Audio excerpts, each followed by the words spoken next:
সকাল হতেই ঝাঁটা হাতে রাস্তায় ৬৬ বছরের বৃদ্ধ পরিষ্কার করে চলেছেন একের পর এক এলাকা। পান না কোনো মজুরি, হয় না কোনো লাভ, তবু অক্লান্ত পরিশ্রম করে যাচ্ছেন শুধু সমাজের জন্য। এই বয়সেও এলাকা পরিষ্কার করার সব দায়িত্ব যেন তার। অশোকবাবুর নিঃস্বার্থ সমাজ সেবার গল্প অবাক করতে বাধ্য সকলকে।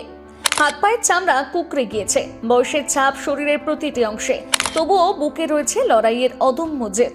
এই গল্পটা বাঁকুড়ার প্রত্যন্ত এক গ্রামের বৃদ্ধ অশোক পালের। অশোকবাবুর নিঃস্বার্থ সমাজসেবার গল্প অবাক করতে বাধ্য সকলকে। বাঁকুড়া জেলার বিষ্ণুপুর লোকসভার লাইকবাঁধ গ্রাম পঞ্চায়েতের অন্তর্গত লাইকবাঁধ গ্রামের বাসিন্দা অশোক পাল 2 থেকে 2.5 কিলোমিটার রাস্তা নিজ উদ্যোগে প্রতিদিন দিনে দুবার করে পরিষ্কার করে থাকেন তিনি। আগেই রাস্তা কাঁচা ছিল, কিন্তু পরবর্তীকালে রাস্তা পাকা হয়েছে। ঝকঝকে পরিষ্কার রাস্তা গ্রামের বুক চিরে চলে গেছে কিলোমিটার খানেক।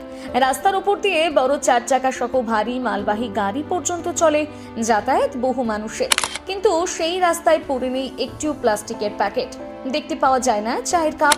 এক প্রকার ধুলোবালিও যেন অদৃশ্য হয়ে গেছে কোনো এক কারণে।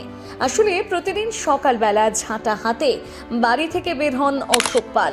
কাঁধে থাকে একটা হলুদ বস্তা, বয়স বাড়লেও বজ্র কঠিন মুষ্টিতে ঝাড় দেন গোটা রাস্তা। আবর্জনা পড়ে থাকলে সেগুলো তুলে ভরে নেন নিজের বস্তায়। কোনো চাহিদা নেই, নেই কোনো আশা। নিঃস্বার্থভাবে নিঃশব্দে ৬৬ বছর ধরে এই কাজ করে আসছেন তিনি, জানেন না অনেকেই।